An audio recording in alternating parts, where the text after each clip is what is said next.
Raja, failure hurts twice. First, in the result, and second, when you accept it as an identity. You stop treating failure as an event and rather an internalization. You think जश केसवानी मई 2026 का attempt नहीं fail हुआ है. जश केसवानी एक failure है. Most students do not suffer because they have failed an attempt. They start suffering when they start internalizing the failure. You stop treating failure as a feedback and start treating as an identity stamp. You look at the results. You see that you have flung the attempt. You start internalizing. You start pressurizing yourself. You count मैंने इतने sacrifices किए. मैं किसी family event पे नहीं गया. मैंने कोई friends नहीं रखे. मेरे कोई relationships नहीं थे. I sacrificed everything for this one sheet of paper. And now I feel disappointed in myself. You start comparing with everyone.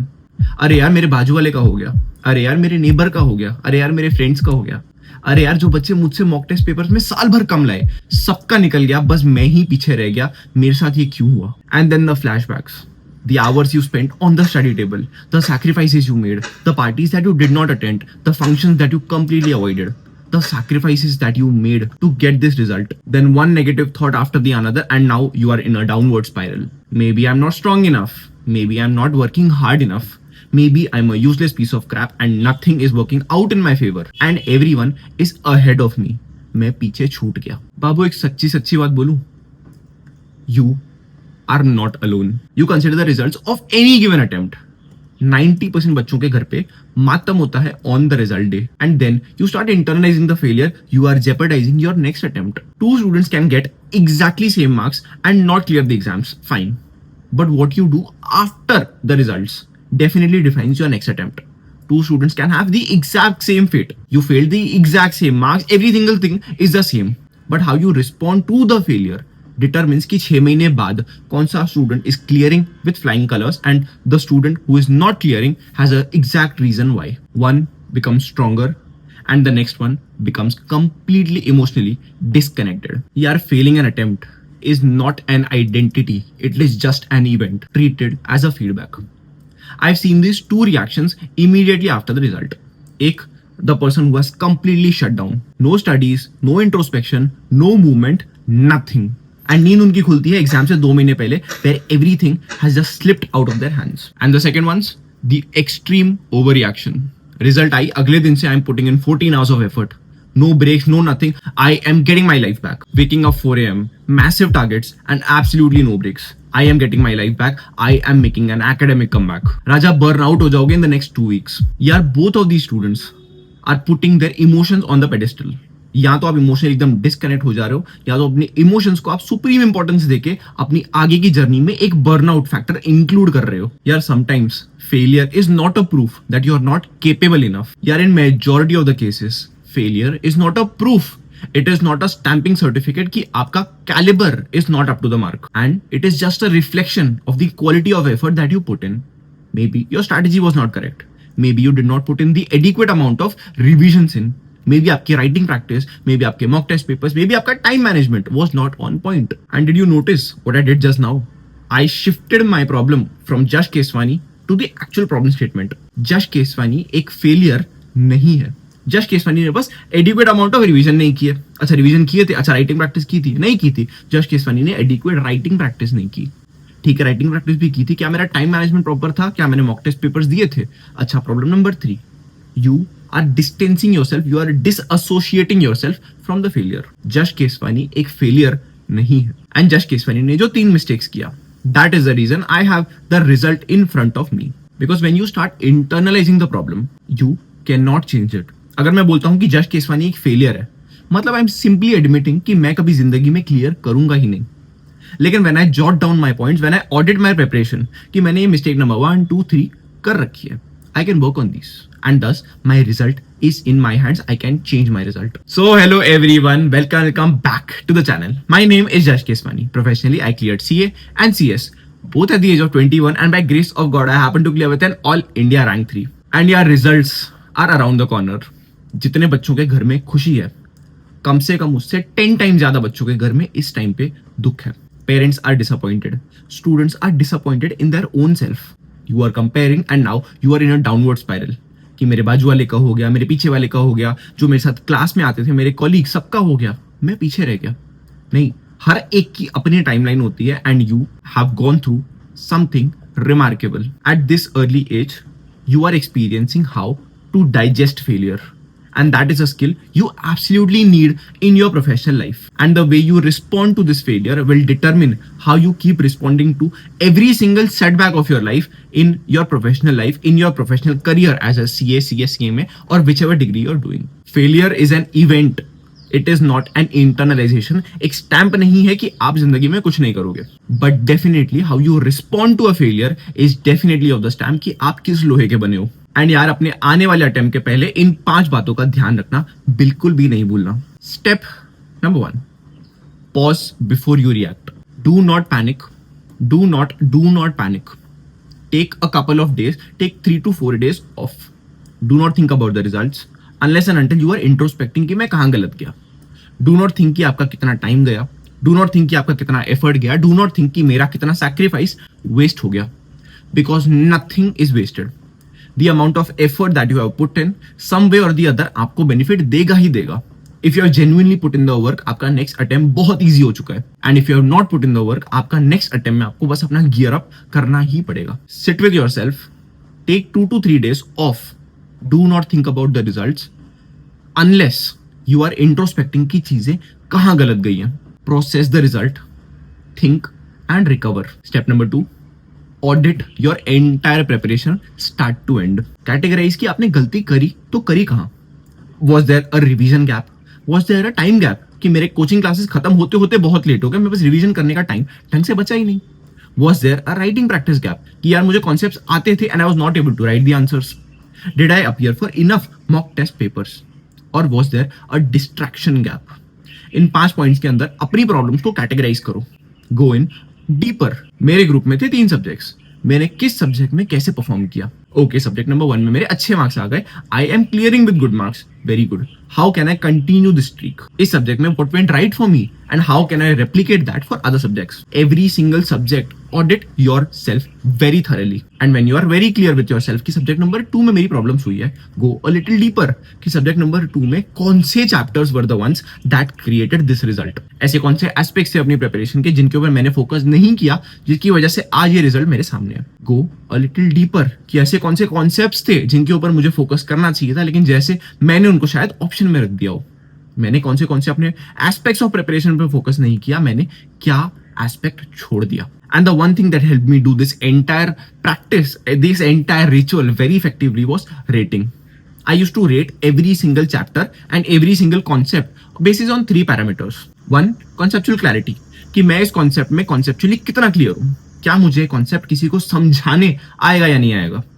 2, repetition, क्या एक कॉन्सेप्ट एक क्रूशियल कॉन्सेप्ट है जो एग्जाम में फ्रीक्वेंटली रेपिटेशन देता रहता है। एंड 3, राइटिंग प्रैक्टिस, क्या अगर इस कॉन्सेप्ट से रिलेटिंग एग्जाम के अंदर कोई क्वेश्चन आता है, can I right the answer in a good format. जो इंस्टीट्यूट को फॉर्मेट में हमसे आंसर एक्सपेक्टेड होते हैं, क्या मैं उसी फॉर्मेट में आंसर लिख पाऊंगा या नहीं। And there you have it, every single chapter when you mark on these 3 parameters कि क्या मुझे कॉन्सेप्ट चैप्टर आता है या नहीं आता conceptually.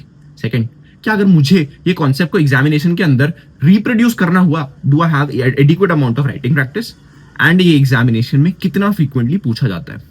When you mark every single chapter, you exactly know कि मुझे कौन से चैप्टर्स पे फोकस करने की जरूरत है, मुझे कौन से कॉन्सेप्ट्स पे फोकस करने की जरूरत है, एंड किस एस्पेक्ट से मुझे उस चैप्टर में काम करना है। एग्जाम्पल ले लेते हैं हमारा सिक्योरिटी लॉज। सिक्योरिटी लॉज में one of the beautiful chapters ICDR। Chapter के अंदर समझो बहुत सारे कॉन्सेप्ट्स हैं, लेकिन मुझे सारे कॉन्सेप्ट बहुत अच्छे से आते हैं, वेरी नाइस, 9 on 10। एंड इस चैप्टर में से बहुत सारा वेटेज भी मिल जाता है, तो अगेन 9 on 10। लेकिन यार इस चैप्टर में ना मैंने राइटिंग प्रैक्टिस ढंग से नहीं की हुई है।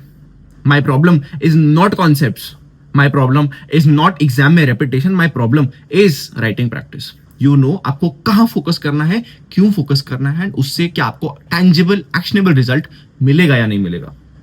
You exactly know where it is that you have to put in effort and exactly in which aspect do you have to put in more work. आपको अपने concepts पे ध्यान देना है, अपनी writing practice पे, अपने time management में, every single thing is in front of you. Specific problems can be solved through specific actions. अगर मैं मेरे नेक्स्ट अटेम्प्ट की प्रिपरेशन स्टार्ट कर रहा हूं विदाउट इंट्रोस्पेक्टिंग, विदाउट आइडेंटिफाइंग कि मेरे एग्जैक्ट प्रॉब्लम्स क्या क्या है, I I am just throwing a dart in the dark. मैं बस अंधेरे में तीर मार रहा हूँ विदाउट एक्चुअली अंडरस्टैंडिंग कि मैं गलत गया कहाँ. आप जब अपनी प्रिपरेशन को रीस्टार्ट कर रहे हो, स्टार्ट विथ फर्स्ट कि मैं गलत गया कहाँ. Specifically identify and categorize your problems. कि मेरा revision was the biggest problem. मुझे रिवाइज करने का सफिशिएंट टाइम ही नहीं मिला क्योंकि मेरे कोचिंग क्लासेस बहुत लेट खत्म हुए. ठीक है, मेरा revision was the problem. Second problem, यार मैंने मॉक टेस्ट पेपर्स नहीं दिए. या थर्ड, मुझे इन चैप्टर्स में इस एस्पेक्ट में काम करने की जरूरत है. That, ladies and gentlemen, is the entire video in a summary. Every single chapter should be highlighted and point marked कि मेरे को उसमें concepts आते हैं. How frequently are the concepts repeated? And third, क्या मैं इसकी writing कर सकता हूँ? क्या मैंने इसकी enough writing practice करी है that I can replicate a suggested answer से matching answer in my answer sheet. Now coming to point number 4. Cut out the noise completely. Enter an isolated zone where there is no judgment, where there is no comparison and there is no pressure. यार देखो, आई सी enough students जो prepared थे. आई सी enough students जिन्होंने adequate amount of effort डाल रखा था, लेकिन exam के दौरान उन क्रूशियल 3 आवर्स में they were just not able to handle the pressure. You don't just need to clear the examination with your theoretical knowledge. Institute ICAI, ICSI and ICMAI, they are not just testing your theoretical knowledge, they are testing your emotional stability. कि आप उस examination hall के अंदर बैठ के उन 3 घंटों के अंदर क्या आप उस प्रेशर को हैंडल कर सकते हो या नहीं कर सकते हो. क्या आप उस प्रेशर को हैंडल कर सकते हो, यस और no. And for God sake, exam के बाद मोटिवेशनल वीडियोस देखना बंद करो. Stop feeding on to your emotions. ये मोटिवेशन वीडियो सिर्फ 2 दिन का काम करते हैं. आप मोटिवेशनल वीडियो नंबर 1 देखो, for the next 2 days you are pumped and you are putting a lot of effort and then motivation fades. Motivation number 2 video आना ही पड़ता है. उस मोटिवेशनल वीडियो का पॉइंट ही क्या जो आपको परमानेंटली मोटिवेट नहीं कर रहा है. Because there is no such thing as permanent motivation. Motivation can only get you started in your journey, but the things that takes you across the line, across the finish line is your discipline. Do not rely on motivation because again it is just an emotion and at some point it will fade. Stick to something more concrete than your emotions. In this phase, no comparison, no negative feedback, no mindless blogging and no doom scrolling. बंद कर दो अपना Insta, बंद कर दो अपना social media. जरूरत नहीं है if you are constantly feeding your mind with negative information.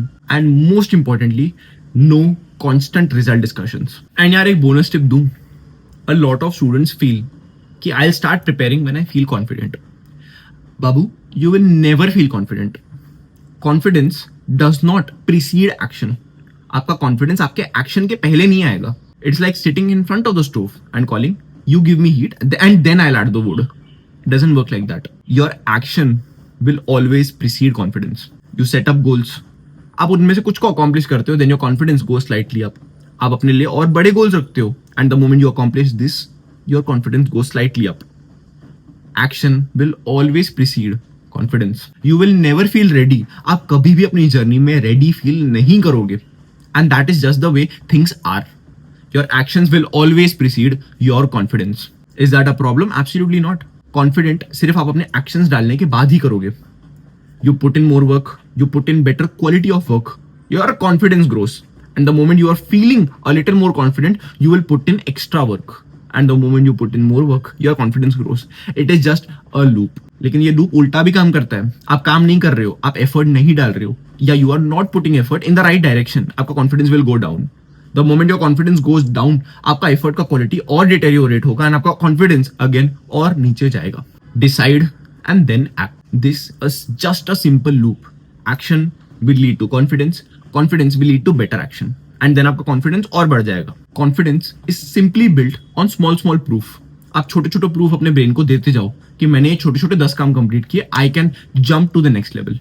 And your mind stops questioning you कि can you do it. The question at that point is not if I will succeed or not. The question is just when.